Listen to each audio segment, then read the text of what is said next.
ሀያኛው የዓለም የሥራ ድርጅት አህጉራዊ ጉባኤ በቀጣይ ጉባኤውን የሚያዘጋጀውን ሀገር ለመምረጥ ውይይት እያካሄደ ነው።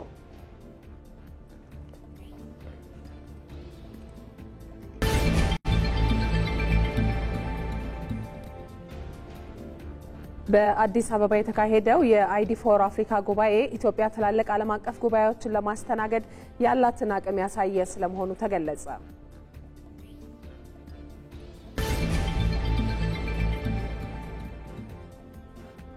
ሰሞኑን የጤና ባለሙያዎች ያነሱትን የመብት ጥያቄ ሽፋን በማድረግ በጤና ዘርፉ ላይ ሁከት በመፍጠርና የታካሚዎችን ሕይወት አደጋ ላይ በመጣል የተጠራጠሩ የጤና ባለሙያዎች ላይ ምርመራ እያደረገ መሆኑን የፌዴራል ፖሊስ አስታወቀ።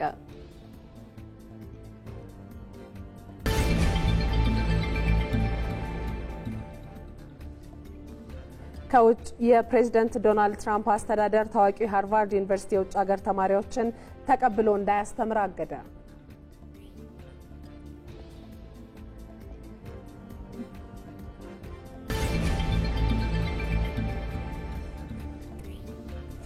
በስፖርት ዘገባችን በጣሊያን ሴሪአ የዋንጫ አሸናፊን የሚለዩ ሁለት ጨዋታዎች ዛሬ ምሽት ይደረጋሉ የሚሉት የ7 ሰዓት የዜና ኢትዮጵያ አበይት ጉዳዮች ናቸው።